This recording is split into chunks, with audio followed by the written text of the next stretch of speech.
So finishing up for today, our last recipe is overnight oats.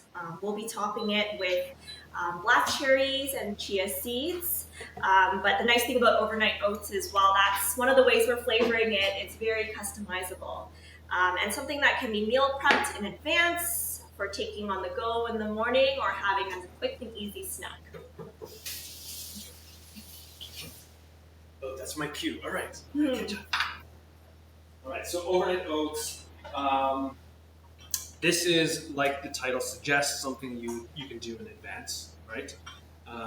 It is a really nice way to prep oats. If you're used to oatmeal, usually cooking the oats, doing it overnight with this sort of soaking method helps to sort of reconstitute or rehydrate these oats, and it makes it texturally really nice and pleasant to eat. But I love that it absorbs whatever liquid that you put into it, if it's a dairy or non-dairy. So you get this really, really nice sort of cooling creaminess to the dish. So it means you're not actually cooking the oats. Exactly. Yeah.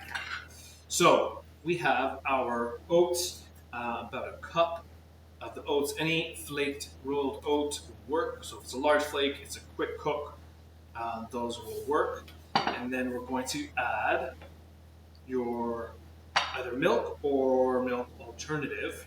We're actually using soy milk today as a milk alternative, but you can use either will work, and about a cup and a half.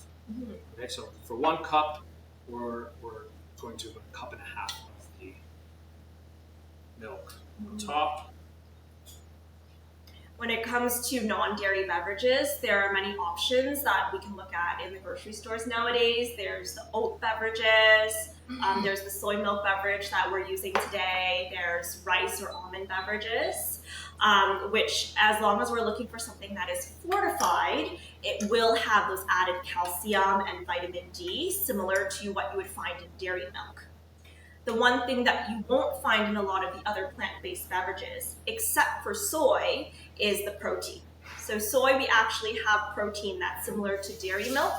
If you're looking at oat milks, rice milks, almond milks, you won't have a similar protein content, and you certainly won't have very much of the calories if that's what you're looking for. All right, so to this, any flavors that you want to add, you can add a little bit of vanilla if you like. We're going to be adding some cinnamon. I seem to be adding cinnamon to a lot of things now. And I guess this is the cinnamon month. They say the pumpkin spice month. Okay. It's taken over, but I think it was originally the cinnamon month, so I can bring it back. Really, really nice flavor, and it makes dishes seem to appear a little bit sweeter than it actually is, right? So just mix it through. Mixing a powdered ground cinnamon into liquid is the easiest thing. It doesn't dissolve initially, but just keep working on it just to get it in there. Nice. And then that's pretty much it for the oats. Okay, so this, you can put this in a glass jar, you can do this in a Tupperware, and what I love is that you can prep this in advance for your breakfast the next day. So that would go into the fridge.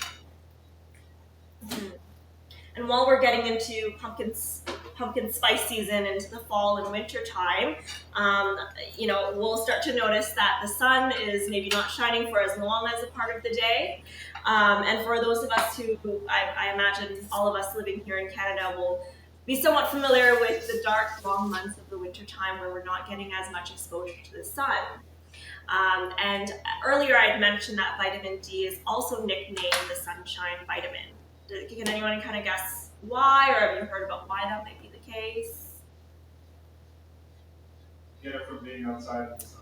Yeah, so our bodies are actually capable of making its own vitamin D from exposure through sun, but it does require a certain amount of time in the sun, which is not always what we can get as Canadians.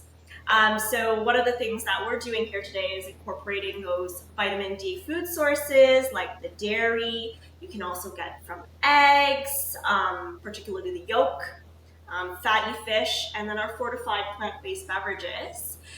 So incorporating, getting sunlight when we can in a safe way, getting food sources, and when it comes to kind of individual levels of calcium and vitamin D in the body, then perhaps connecting with your medical team or family doctor to see if there's any needs for supplementation on top of those things that you're already doing. So, thank you. So oats in the fridge. Now we're gonna get fun with it. Talk about some toppings, right? This is where you can add frozen blueberries. You can sprinkle some pumpkin seeds or almonds. We're gonna step it up just a little bit. I love one of my favorite frozen fruits are these black cherries. You can get them most grocery stores now as like a little snack. They're fantastic.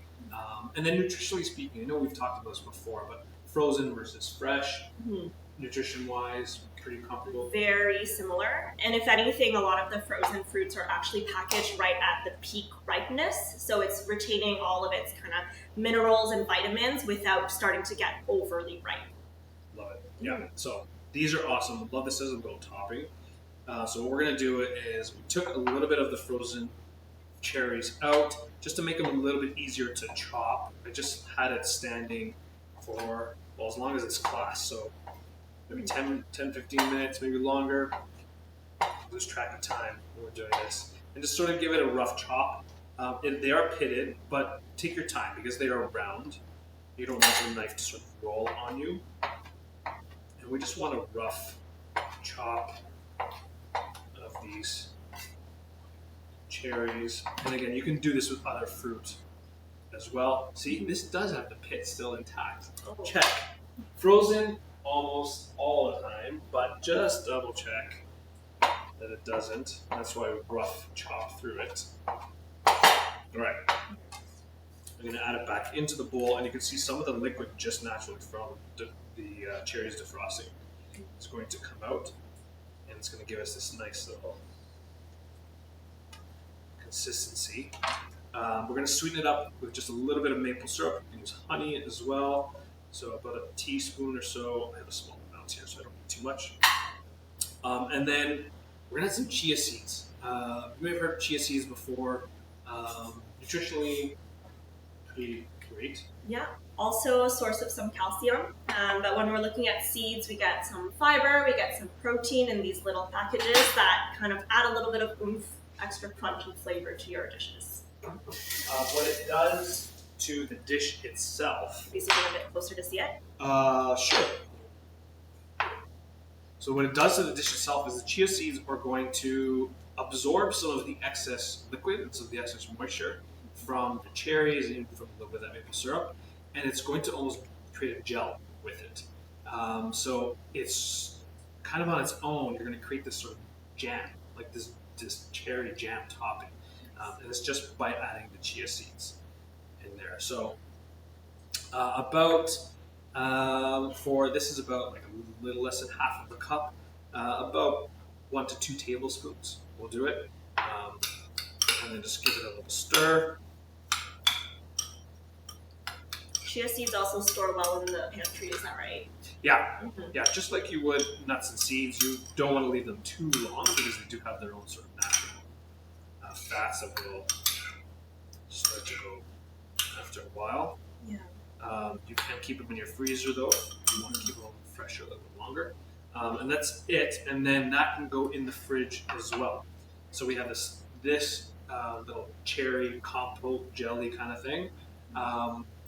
As it sits, like I mentioned, the chia seeds are going to start to absorb some of that liquid and create this sort of gel action, which is nice. All right. Now, we're going to finish it up. Let's do a quick little cleanup. Sure. Yeah. While you do that, I'll talk a little bit about other factors that might also affect our bone health. Yes, nutrition and food plays a role in providing your body the building blocks for those nutrients. Other things for maintaining and building bone health would include physical activity and exercise. And if any of you kind of have any restrictions or like personalized routines for physical activity, if you're connected with the Cancer Rehab and Survivorship Program here to kind of get those customized, that's a great way to ensure that you're getting physical activity safely. But even something like walking, gentle walking would be an option. Other things that might play into what our bone health progresses, how it develops, would be our age, any other health conditions. For my patients who may be with prostate cancer, who may be receiving hormone therapy, the treatment actually increases the risk of their bone density loss. So for those patients, we suggest, the team will prescribe vitamin D and calcium supplements, which, for those individuals, it would be not possible to get enough just from the diet. To meet those increased needs. But for the rest of us, just while we can do our best and optimize with some of the food choices that we're having during the day, there are other factors into play. And of course, we look at the whole body, that there are different areas involved. So just to kind of give you the whole picture there. Thank you, Carmen. Okay, so this is what the finished product looks like. So we did this earlier. You have this really nice sort of creaminess from those oats that have been soaking in that milk. And then the cherry topping. So this is what it looks like when it sort of gels up. So you have this really nice sort of kind of cherry topping. You could use this on desserts, you can use this on pancakes, you can use this on a multitude of different things. Maybe right out of the bowl, whatever you want to do with it. Really, really tasty. And then with that yogurt as that nice little topping on top there. And actually, Carmen, doing zooming in, you can see Yeah. better look. It looks like a breakfast that could also be dessert. Yes, exactly. If you want to take it a little further for dessert, I don't think we'll get any complaints. Maybe a little dark chocolate. Wow. Now we're going with the 70%, right? And we can take a little grater and half of it on your cutting board, maybe aim a little better. There we go. For the presentation. For the presentation, yes. For that cinematography, right? That shot on top. So we have this like really nice sort of desserty breakfast. Definitely beats just a piece of toast and some jam on top. So Agreed. that is our last recipe. Thank you so much. Thank you, Carmen, for a wonderful presentation. Thank you, Carmen, Thank you for having for me. joining us as well. And then thank you to those watching at home. Just a reminder for everyone, we teach these classes, these Community Connections classes, on the third Thursday of every month. You're more than welcome to join us in person. If you do want to try some of the food that we made today, which our amazing audience will do, you can come in, don't have to register. You can bring your friends and family, and there's no fees or costs as well, so you can definitely feel free to join us. So our next class is in October, the third Thursday. Don't have the date in front of me. 17. See? Thank you so much. Thank you. Yes, I love it. 17. October 17th. That will be our next class. So feel free to come check us out live, or you can watch as well. If you're watching at home, the recipes, like I mentioned, will be posted the next day, so you can check it out on our website, ELLICSRkitchen.ca. If you haven't subscribed already, we would love it if you subscribe to our YouTube channel, and you click the notification bell, and then if you don't have an amazing audience to remind you of the dates, our YouTube channel will do that for you, and it'll let you know when we do have an upcoming class. So check that out. Thank you to you all for joining us. Thanks, Carmen. We'll see you next time. Bye.